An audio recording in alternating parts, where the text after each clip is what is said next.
Empresarios de la Ciudad de México expresaron que un transporte público eficiente puede ser un detonante para el desarrollo de la capital. Así lo dijeron. La Ciudad de México necesita de un transporte público integral, eficiente y adecuado. Se debe impulsar a nivel nacional una política de movilidad integral que incluya las nuevas tecnologías. Así lo señaló Jesús Padilla Centeno, presidente de la Confederación Patronal de la República Mexicana. El transporte público debe ser el eje transversal de la agenda de los gobiernos locales y de los gobiernos federales.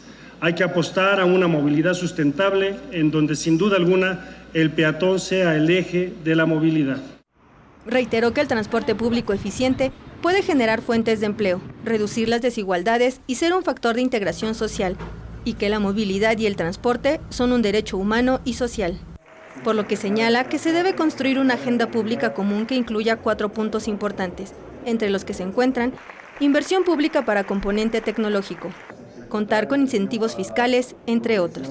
Debe haber una política de movilidad nacional y una política tarifaria que permita evitar la discusión permanente sobre cómo resolver los costos para operar estos servicios. Certidumbre en la implantación de los proyectos. Nunca cumplimos fechas, a veces por el gobierno, a veces por la industria, a veces por el operador y a veces por todos juntos.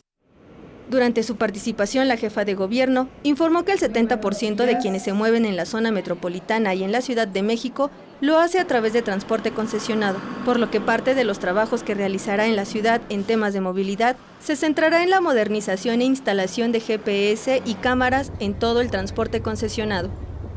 Con imágenes de Joel Arias, Mariana Sánchez, 21 Noticias.